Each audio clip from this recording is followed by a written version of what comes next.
j'ai décidé d'apposer sur des voitures de luxe des mini CD-ROM contenant une vidéo qui donnait la chance à la personne qui trouvait ce CD-ROM-là sur sa voiture de voir la vidéo et en plus d'avoir un lien direct avec le site web relatif à la manœuvre.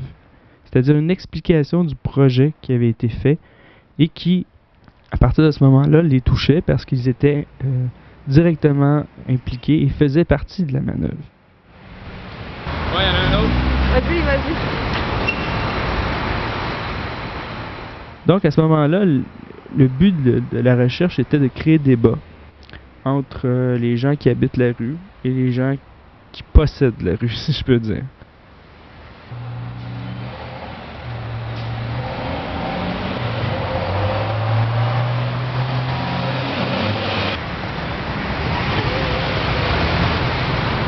Ce gars m'a repéré. La partie en rapport au CD-ROM, j'ai plus l'impression que ce qui est intéressant là-dedans, c'est la manœuvre. C'est d'avoir arrivé à poser un objet du multimédia, à l'avoir réduit à simple objet, puis de l'avoir mis sur un autre objet. La vidéo réalisée avec les itinérants a été faite de façon à poser des questions. C'est-à-dire que la manière dont les itinérants ont été filmés en nous applaudissant cause un malaise. Même si certaines personnes m'ont dit qu'il ne s'agissait pas, qu'ils ne semblaient pas être en face d'itinérants, il y a quand même un malaise à se faire applaudir pendant 3-4 secondes par 24 personnes différentes.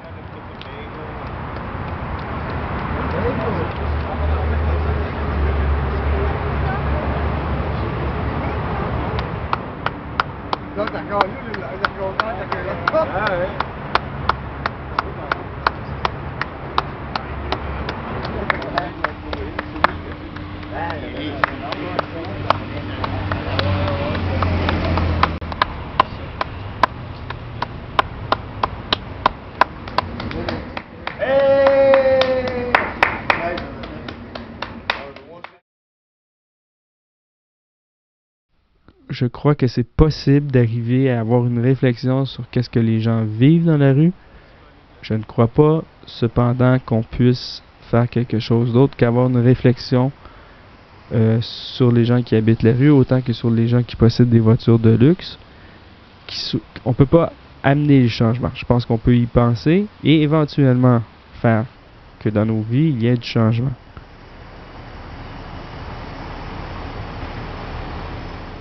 L'intérieur d'une voiture est considéré comme un espace privé et l'extérieur l'espace public. Donc, le CD-ROM, il a eu la même chose, il a fait la même chose. À l'extérieur, il était un espace public, à l'intérieur, il devenait un espace privé. Et c'est cette relation de public-espace privé qui m'intéresse tout le temps. Je crois pas qu'on soit capable de voir des itinérants dans la rue si on les a pas vus, peut-être, ou si on s'intéresse pas aux itinérants dans la vie. Dans le réel, c'est-à-dire dans la vie publique. Je pense qu'il faut le voir sur écran pour que ça prenne une valeur qu'on leur voit dans la rue après. Ça, c'est une question... Parce que moi, ça m'intéresse, la marge. C'est pour ça que j'en parle. C'est pas tout le monde que ça intéresse. Et c'est normal. C'est là que je veux dire que c'est pas un discours politique. C'est pas un discours privé non plus. C'est un discours public. Parce que je le fais sur la place publique. Sauf que mes moyens sont très privés pour l'heure. Je me pose un paquet de questions à ce niveau-là.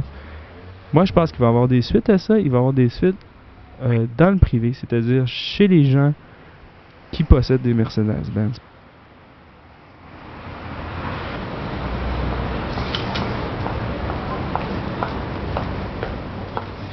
Si j'explique tout le projet de A à Z, on n'est jamais arrivé à une conclusion.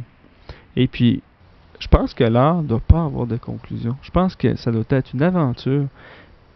Puis je crois qu'une exposition qui dit tout, bien, c'est pas une exposition intéressante. Je pense qu'une exposition, c'est l'aventure qui nous amène à faire ces objets-là qui est intéressante.